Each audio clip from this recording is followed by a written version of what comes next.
in order to make people feel a little bit bolder in their advocacy in the lead up to the next election, we wanted to invite Kelly O'Shannessy, who heads up ACF, Australian Conservation Foundation, to talk about ACF's experience as a leading large charity that does a lot of electoral work, or at least did last election, and to talk about sort of the approach that ACF has taken recently. So Kelly, I'll throw to you. Thank you very much, Alison. Hello, everyone. Wonderful to see you all here today. I wanted to start by saying I've been at ACF for 7 years now as CEO, and there hasn't been a year when there hasn't been an attack on our charitable status or our charitable rights. I mean broadly, charities. Generally the environment movement, but beyond the environment movement. So it's important to respond, but it's also important not to get overwhelmed because it is a tactic to distract. So sort of need to factor it all into that consideration. And that's sort of underline how we have addressed these many different attacks on our organisation. So we have very clear processes at ACF. We walk all the way up to, we understand what the line is, what we can do legally and ethically. Very important. We're talking mainly about the legalities today, but ethics is really important. We have those very deep discussions here at ACF. We know where the line is and we walk all the way up to the line, but we have very clear processes to document how we make sure that we don't cross the line and become partisan or trigger electoral expenditure beyond the limits. So I just wanted to quickly run through those processes. The first, and to let you know that what I'm about to tell you has been audited by the AEC. After the 2029 federal election, ACF was randomly selected to be audited by the Australian Electoral Commission, which is good. And this is all passed with flying colours. So first of all, we have a policy in our organisation about upholding our charitable status and our DGR, which every single person is inducted into in the organisation. There's about 90 of us, including our governance bodies. Because it applies to them. So that's very important. And a key element of that is the purpose, why we're here, our dominant purpose. And that, of course, is the key focus of charitable law in Australia, what your purpose is, as opposed to your various methods. And that's where the ethics comes in as well, to make sure that you're aligned to your dominant purpose. From time to time, you might be able to get away with a partisan or a highly political activity, but our decision at ACF is that that's not what charities do, and we should not be doing that sort of work.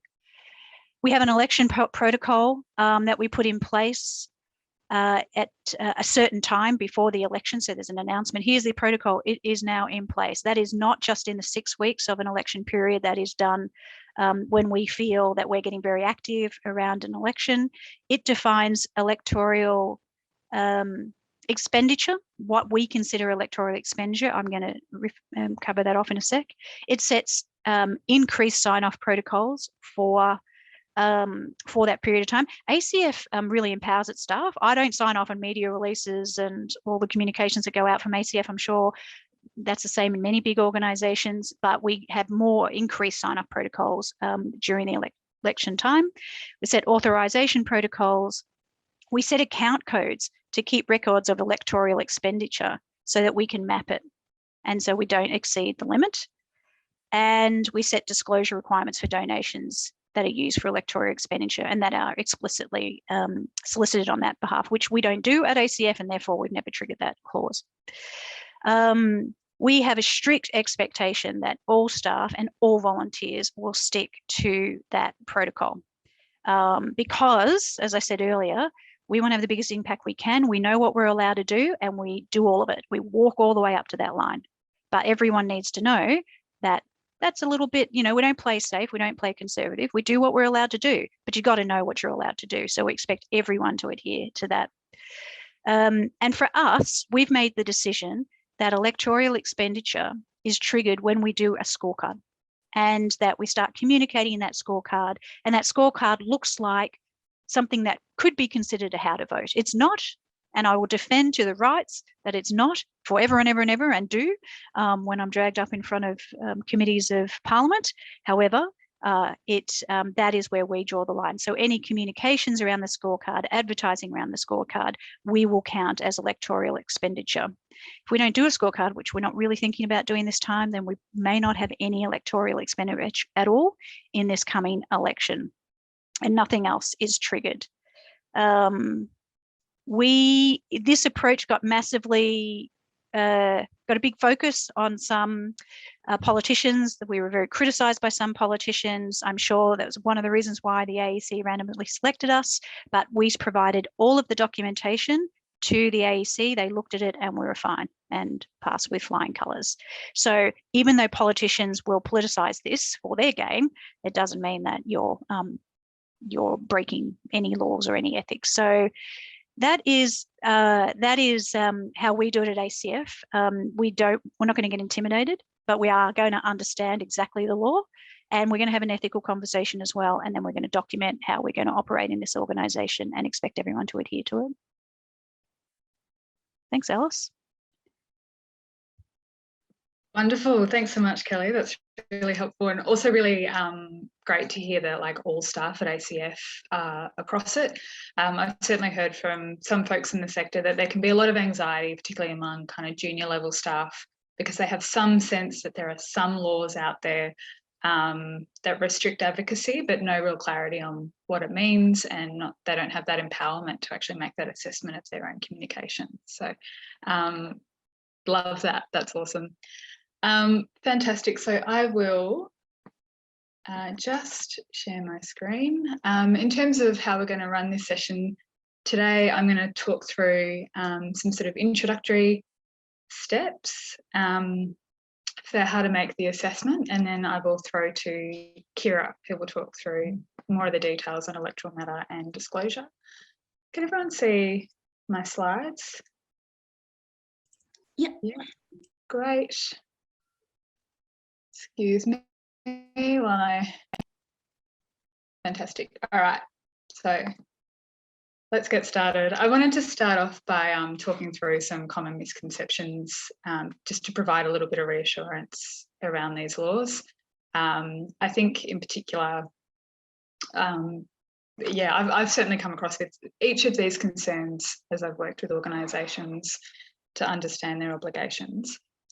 And it's really common for people to understandably but incorrectly believe, first of all, that the laws apply to a broader range of activities and communications than they actually do. And that's going to be a large part of what Kira and I do today, is sort of demystifying the laws and explaining what is and what is not covered. Second is a sort of misconception that electoral laws ban some forms of public advocacy. That is absolutely not true. All the laws do is require you to authorise and disclose spending on some public advocacy, and also imposes some restrictions on foreign donations, but we'll get to that. But yeah, the key thing is that, exactly as Kelly was saying, electoral matter is really important and legitimate advocacy for charities to be engaging in, and nothing in these laws stop you from doing that. The third point, the third kind of misconception that I've certainly heard, is that incurring electoral expenditure is inconsistent with having a charitable purpose. Again, that's just simply not true. I think there can be political pressure put on charities for incurring electoral expenditure, as Kelly alluded to.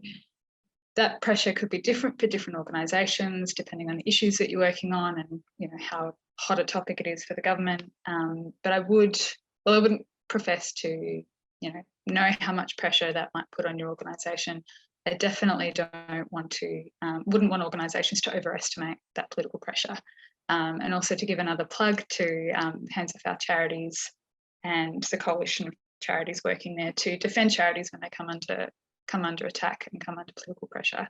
And the fourth one is that the risk of non-compliance is too high and the penalties are significant.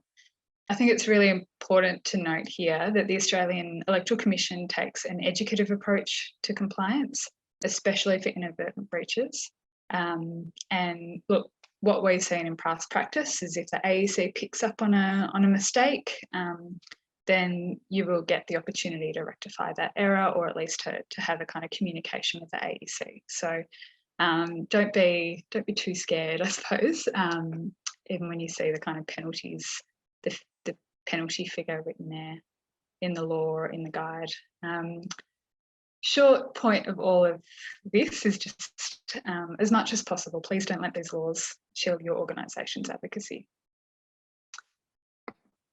So with that said, got a high-level guide. So what are we talking about? Around these laws, you're essentially asking, do we need to, as an organisation, make any public disclosures, which might arise if in terms of donations that you might need to disclose, and electoral expenditure that you might need to disclose. You have to do that once a year. Okay, Kira will go more into that. Second question is, do we have to authorise our electoral matter? And third question is, do we have to comply with any foreign donation obligations? Note that disclosure obligations and foreign donation obligations only kick in after you've incurred $14,500 or more on electoral expenditure across the financial year. So the reason why we raise that is, let's say you're having very small spends, a few dollars here and there on boosting Facebook ads. You probably don't have to worry too much about these laws. If you're doing it lots of times throughout the financial year, that's when you have to start to sort of track your electoral expenditure. So some practical questions to ask. So there's sort of two questions to ask. Is this activity or communication electoral matter? Second, is it electoral expenditure? We recommend folks start with the second question because there are important common exclusions to incurring electoral expenditure, which actually means that a lot of the time, many organisations, if not most, won't even have to ask that first question as to whether or not something is electoral matter. So, the laws apply to public advocacy or work done in preparation for public advocacy, like polling, for instance. It doesn't apply to things like lobbying meetings. Second, there are some explicit exemptions in the laws, so you don't have to worry about newspaper articles, including writing an op-ed. You don't have to even think about submissions that you might make to Parliament. Third, the laws also generally only apply to public advocacy for which you've incurred electoral expenditure.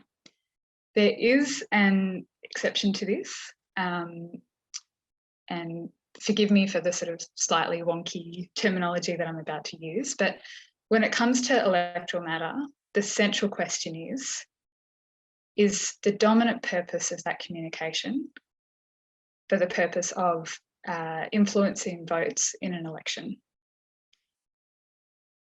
You don't have to disclose someone's salary unless their entire role, the dominant purpose of their entire role, is to influence votes in an election. So what that practically means for most organisations is that if your staff member is doing something that's just part of their job and you're not incurring any external expenditure on it, you probably don't have to analyse whether or not it's electoral matter. So I'll use myself as an example. At the Human Rights Law Centre, I might do some work that involves communications that influence voters in an election, but the vast majority of the time I'm doing other work. I'm not working on stuff that's related to the election, or I'm doing legal things. So the dominant purpose of my role is not to influence votes in an election. That means anything that I just do as part of my role that doesn't involve external expenditure, any tweets I write, Facebook posts, or media releases, you don't even have to ask the question as to whether or not it's electoral matter. You don't even have to think about it. If, however, our organisation hired an election campaigner 6 months before an election and the dominant purpose of their job was to influence votes, then you would have to disclose their salary. So, to sort of help, because this is such a central core part of the assessment that organisations are going to make, I've put up a couple of practice questions And I'm going to put people into breakout groups. Just give me one moment. I'm not the most tech-savvy person in the world, so excuse me as I transition from one to the other. But I'm going to put this in the chat and then put people into breakout groups to just discuss it, and then we'll come back together and I'll talk through a good approach. So these are the questions, the two scenarios that would be great to have folks go through. And I will assign everyone to a breakout room and just give everyone about 5 minutes to talk it through. So, great, looks like it's working. I'll open up those breakout rooms and see you all in a few minutes.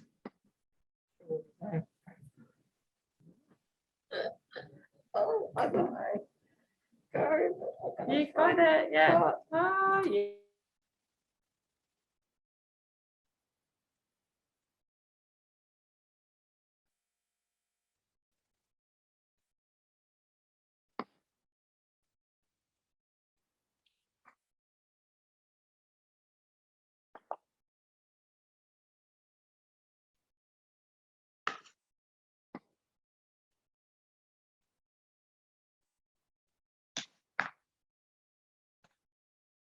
Hi, folks. Looks like we have some people and not others.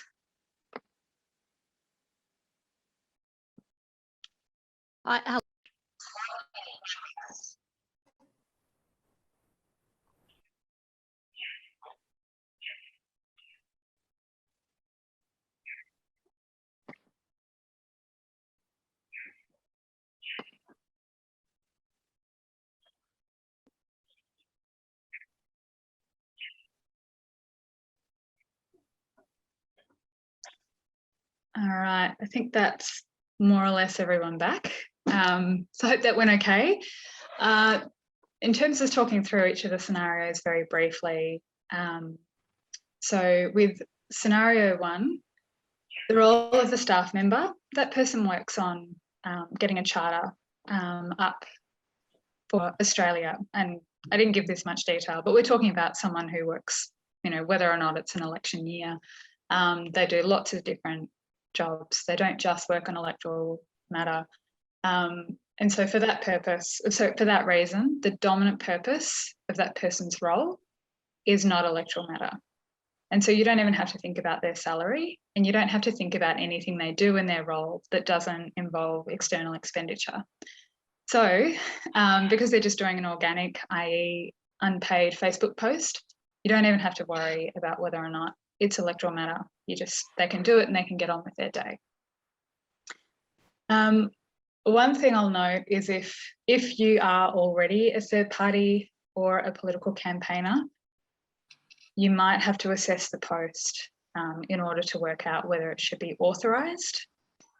Practically, I tend to say, if you're a third party or political campaigner, just authorise anyway if you can, but we'll get to that. We'll get to that at the end. So that's a kind of like slight tricky point at the end. Second scenario, so again, staff member their salary is not disclosable. However, this time they are incurring external expenditure on public advocacy by hiring a videographer. So the video should be assessed if it's whether or not it's electoral matter, if we're coming up close to an election. Note the amount that I said was $10,000. This is not enough to make you a third party. So you could say, look, this is the only external expenditure that we're going to incur in the lead up to the election. We know that it's the only external expenditure, so we don't actually have to assess whether or not it's electoral matter. More typically though, your organisation will spend money on a few different things in the lead up to an election. So it could just be $10,000 on a video, but you might incur another $5,000 boosting it on Facebook. And at that point, because you're over the $14,500 threshold, you'll need to disclose it if it's electoral matter. So for that reason, I say if you're incurring more than a couple $1,000s, it's advisable to actually assess whether or not it's electoral matter. So I will, with all of that, that's kind of the wrap up of the initial questions that you should ask, and I'm going to throw to Kira to talk through, if you have to get to that next stage of assessing whether or not something is electoral matter, how do you do it? What's involved? Thank you. And I'm coming from Gadigal land in Sydney, New South Wales. I'll share my screen briefly. Again, hopefully I can work that out. Okay. Is that working for everyone? Great. So I have done quite a bit of work with both political entities and also not-for-profits in the context of electoral laws and compliance.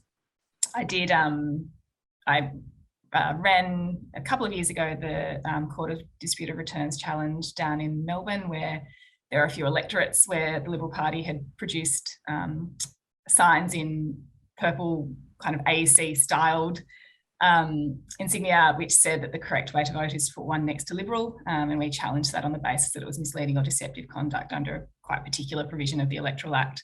So I'm quite familiar with how these work and also some practical ways of dealing with it. So I think it's really helpful to start with, when we're looking at assessing something for being electoral matter, what actually is considered to be electoral matter. And there are three elements of that. The first is it needs to be something which is communicated or intended to be communicated. So it doesn't itself apply to, if we use the example of a salary of someone who's just performing a role, unless part of their role, unless they're employed for that dominant purpose of producing matter. And that role involves, I guess, the external communication of various pieces of work and the like. So that while they use the word matter as a general sense, it does need to be something which is, I guess, outward, has an outward element to it. It also needs to be for the dominant purpose of a particular thing. And any piece of communication can only have one dominant purpose. So there might be an array of purposes for a particular communication, but the task as part of the assessment process is to work out what is my dominant purpose of communicating this. And the dominant purpose which makes it electoral matter is whether or not it influences the way that electors vote in a federal election, or it has a purpose of influencing the way that electors vote in a federal election. So it's targeted both at that, I guess, causation of, am I seeking to have an impact on the way electors will vote at the election? And I'll come to the way we can kind of navigate what is, how to identify the dominant purpose of a particular communication. But pretty key for NGOs and charitable organisations is that there's an exemption under the Act which was brought in, it wasn't there originally, it was brought in maybe 7 or so years ago. And the Act specifically says that electoral matter does not include matter which has the dominant purpose of educating the audience on a public policy issue or to raise awareness of or encourage debate on a public policy issue. So where you're an organisation which has an express purpose of achieving a particular public policy outcome, then it's very important to be aware of that exemption, because many of your communications will more than likely be for that dominant purpose rather than for the dominant purpose of influencing the way electors vote. So that's important to kind of bear in mind at the outset of that assessment process. So then we go on to some core questions you might want to ask yourself if you are assessing the process. And that is, the first one is it something which is going to be communicated? If it's not, then you probably don't need to go any further at this point in time. The second is, does it mention a political party, MP or candidate, and does it expressly promote or impose them? So does it say vote out Liberals, or does it say, Tim Wilson is anti-climate, or things like that? that doesn't necessarily mean that it will be an electoral matter, but it might mean it's more likely to be your dominant purpose to influence the way that voters might approach that particular member. So that it's kind of a threshold question that if it mentions them, approach it a bit more cautiously and consider it in a bit more detail. The third one is what you're producing going to be displayed near a polling place? Again, if it is, it's more likely than not that it's going to be trying to influence the voters going into that polling place. And that's just a simple way of kind of either excluding or identifying those higher risk communications when you're undertaking an assessment process. Then you come into some of your more contextual questions about identifying your dominant purpose and or whether you're seeking to influence votes. I thought that an issue which is around at the moment, obviously COP26, which is happening to coincide with an increase in focus on elections in Australia. So we've got this kind of quite interesting confluence of public policy issue and election, which I thought we could use to explore some of the contextual questions you might ask when you're assessing something for being electoral matter. So we go into, okay, how to work out the dominant purpose. And so I've included in blue and very poorly graphically designed, I apologise to anyone with that expertise, but so I've included in blue some of the things which would be, by answering yes, is more likely to make your communication or the dominant purpose to be something which is either educating on a public policy issue under that exemption or more importantly, not seeking to influence the outcome of an election. In red, I've included questions which might be more likely to indicate that at least a purpose of it is to seek to influence votes or to seek to influence the community. And then in the middle, I've got the election, because the way, I guess, particularly if you're taking a slightly more conservative view on what might be electoral matter, the proximity of the election might change something from being not having a dominant purpose of influencing votes to having a dominant purpose of influencing votes at the election. So something issued, a year out from an election is maybe more likely to be on the left-hand side, whereas something issued in the week of the election on a hotly contested election issue may be more likely to be a electoral matter. And some of the things that some of the kind of more salient features you can use to consider whether something might have a dominant purpose of influencing voters include, particularly in this kind of new world of social media, you can send very targeted media to targeted people. So if you're issuing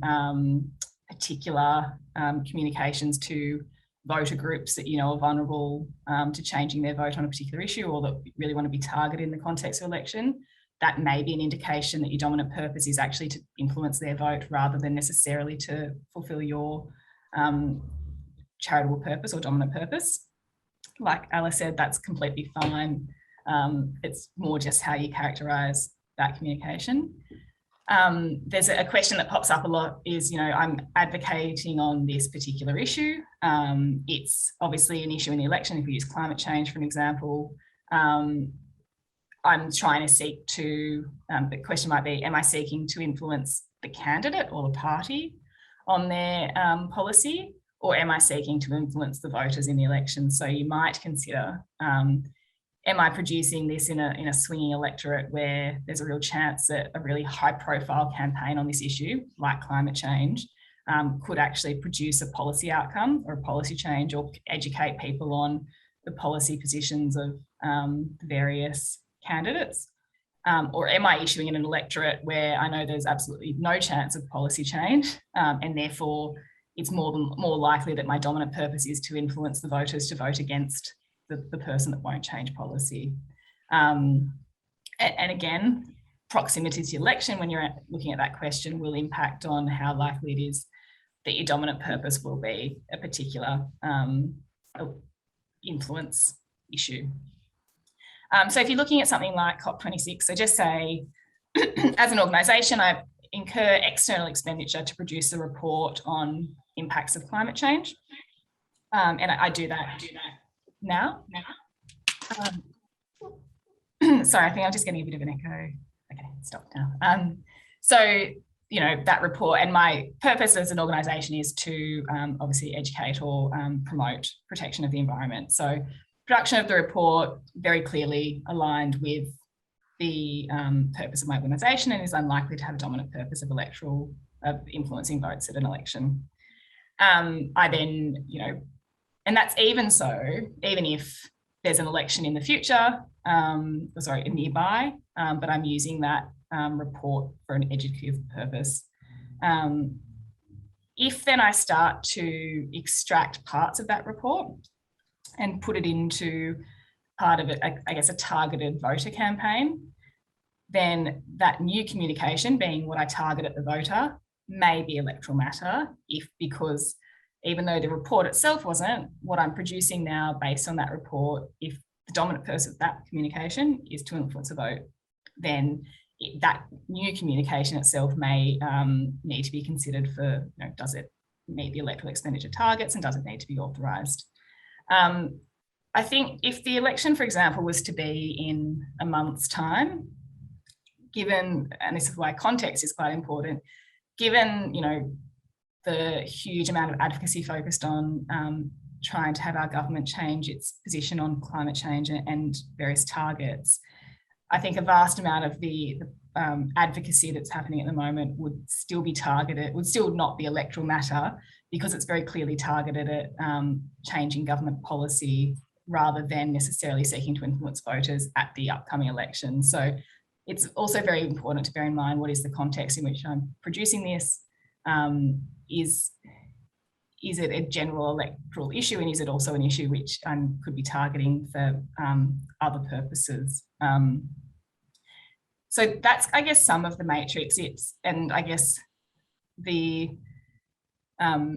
approach you might take on some of them will depend, I guess, on the risk profile that you're willing to take. But I do think, kind of as a fundamental issue, if what you're producing is aligned with your purpose and what your organisation is seeking to achieve generally, then it's more likely that it's going to be over on the left-hand side of the blue, and it's going to be non-electoral matter because its dominant purpose is to pursue your public policy objectives and to educate people on that, rather than the second. But it's just worth bearing in mind the second and when that kicks in, and particularly as you're getting closer to an election, just maybe identifying some material which you might want to apply a greater eye over. And in particular, if it's really targeted messaging, then I think that's where the risk would really increase for some organisations, because you do have the ability to really target swing voters and the like with, I guess, the new world of communication. So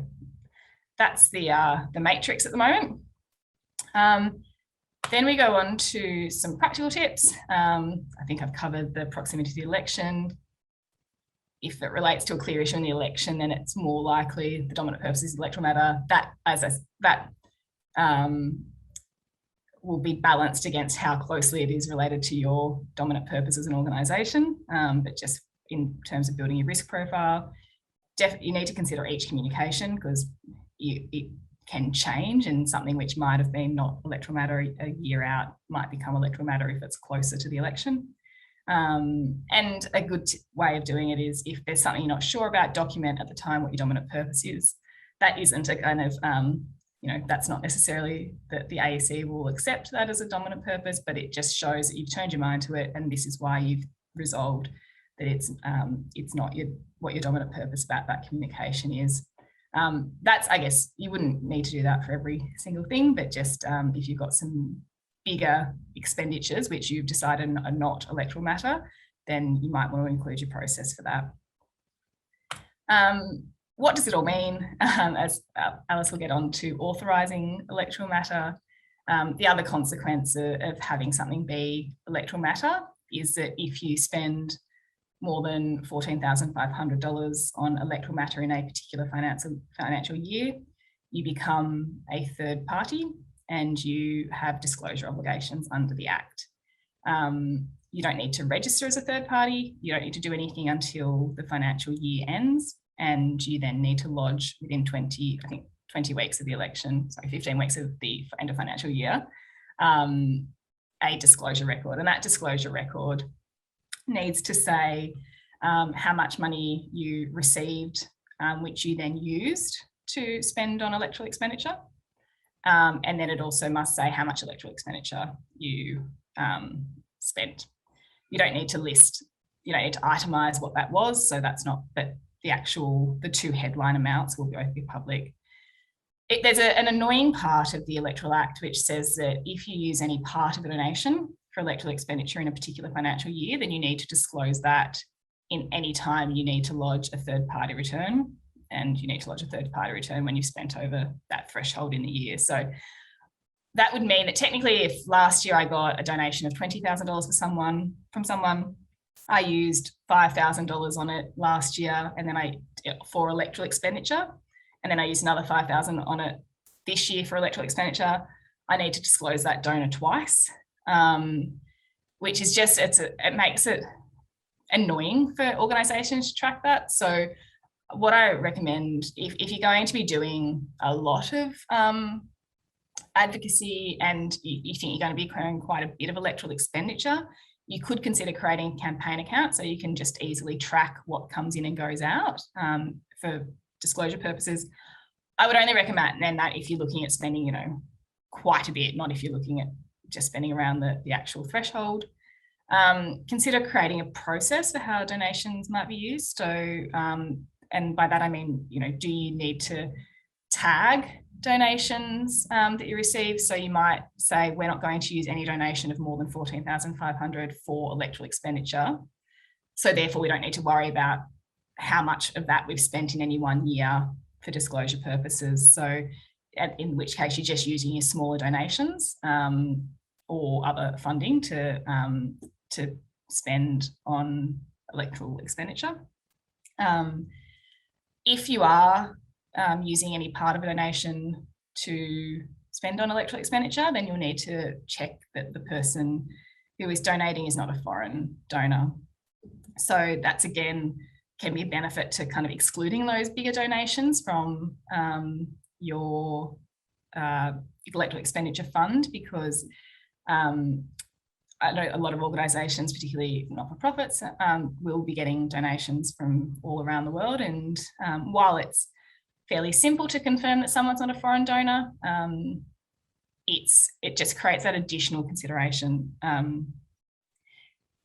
And if you do suspect that money you have received, which you're going to use on electoral expenditure, is from a foreign donor, you just need to get effectively proof from them that they're not. And that could, if they're an Australian company, that's easy. If they're an Australian company. If it's a person, you just need to check their electoral roll address and the like. So it's not a huge burden to comply, but it just, if you can exclude it from your considerations, it makes it a bit easier. And so another thing you can consider is if you're teetering on the edge of having to disclose, and you might want to just consider how you record details of all donors, so that if you need to go back to them and get their confirmed foreign donor status or the like, then you can do that easily.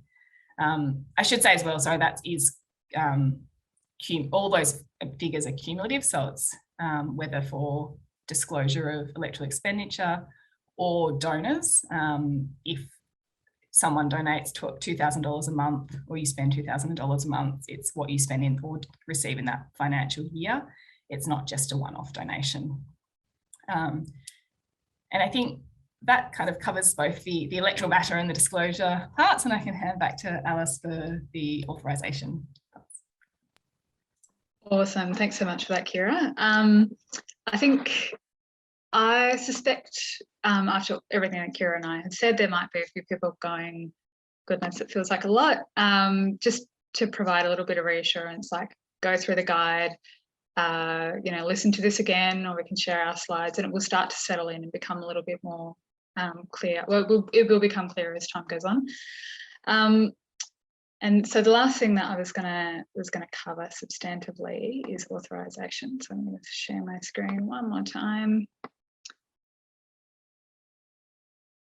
So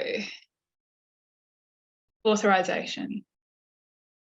So you need to consider authorisation if you're not a third party, i.e. if you haven't spent over that $14,500 threshold on electoral expenditure, you'll still need to authorise your electoral matter if you're paying for it or if it's printed. So let's say it's a Facebook post and you're just spending $500 boosting it. You'll have to authorise it, but you don't have to disclose that spending. Third parties and political campaigners have to authorise all electoral matter, whether or not you're paying for it. So let's say you spent $14,500 on a video that's electoral matter, you're a third party, and you want to do an organic unpaid Facebook post about it, you'll have to authorise that Facebook post, even though you haven't paid for it. What is authorisation? Authorisation is just saying the name, the organisation, and the town of the person within your organisation who authorised that material, who approved of it. You have to provide the full address if it's printed materials, by the way, but typically that form of authorisation is fine.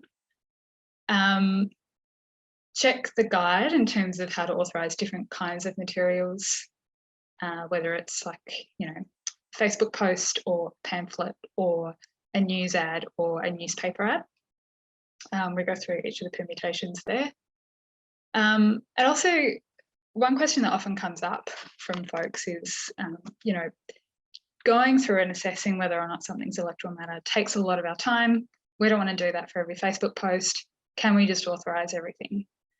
And I think that's definitely an option open to organisations. It tends to be where I lean, is it's easier just to write your name down the bottom of it. There might be reasons why you don't want to, and that's fine. Then you can go through the assessment. But if it's not a big deal, generally I say just authorise. I think like one thing that I've seen that can be a good approach is you don't want to necessarily authorise everything, and then by implication say that everything is therefore electoral matter. So an option is to sort of say, look, we're just going to authorise all public communications in the lead up to an election because it's easier, but it doesn't mean that we think everything is electoral matter. So you can certainly say that as an organisation, which kind of brings me to the last point, which is, as Kira said, leave a document trail of decisions like that. So if the AEC does come and approach you, you have a record of what the thinking was at the time. And yeah, it just kind of provides that reassurance that you've been through an assessment, that you've had a process. And even if you got something wrong, the AEC will be very much reassured that you did try and comply. Also, it's a good approach to ensure that staff working on communications across the organisation's approach to something. So if you've got a big campaign and you think that it could be perceived to be electoral matter, you've gone through the assessment and you've decided it's not actually electoral matter. What you're doing instead is raising awareness on an issue. It's a good sort of approach to ensure that staff within your organisation are of the same thinking. The reason being that it's important that their communications internally and externally reflect that thinking. Because if your staff think that they're doing vote shifting work and start writing emails to one another along those lines, they might be wrong, but you might have to deliver up those emails to the AEC, and the AEC might say, well, hang on a second, your staff thought that they were doing vote shifting work. So it's definitely advisable to make sure that folks are on the same page internally if they're working on that campaign.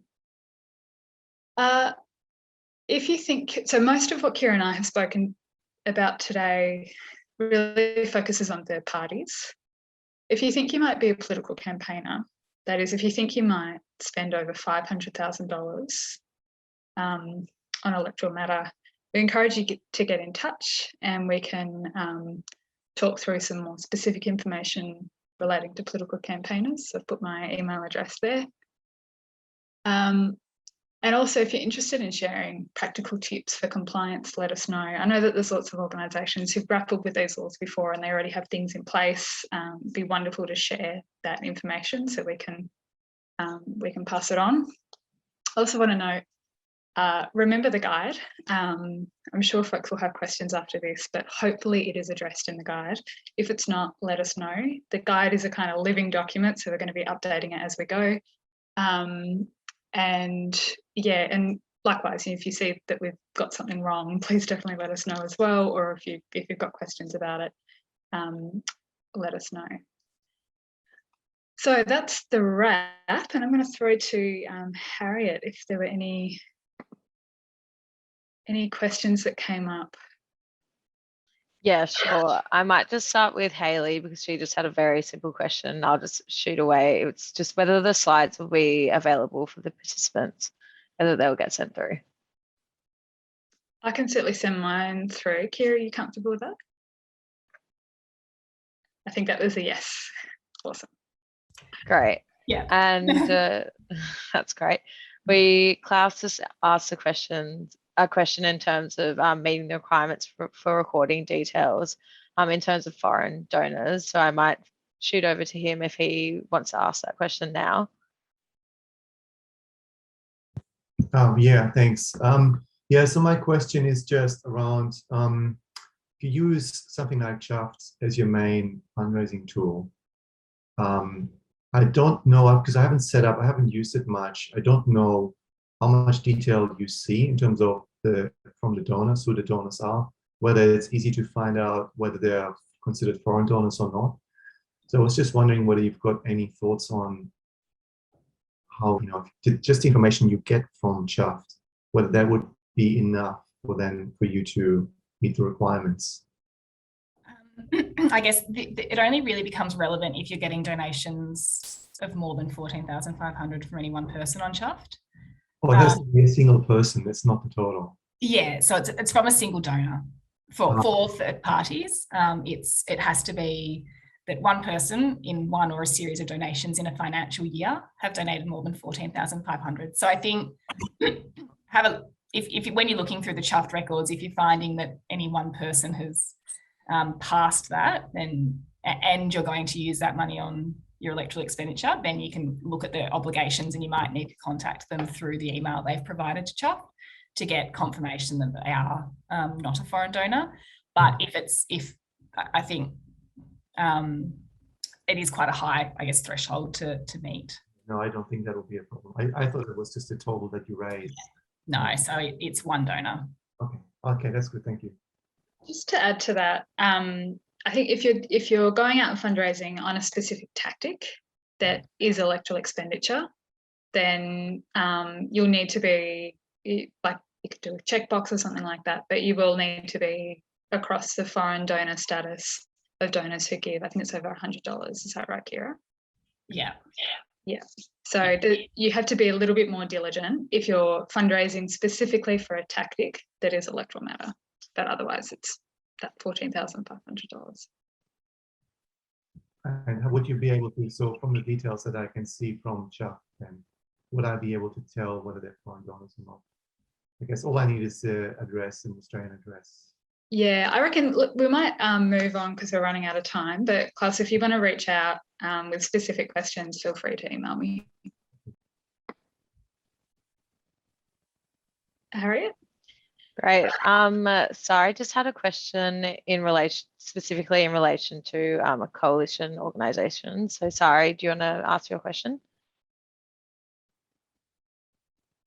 Thanks, Harriet. It's just pretty straightforward. Do you have any tips for how a coalition might structure their authorisations and any reporting?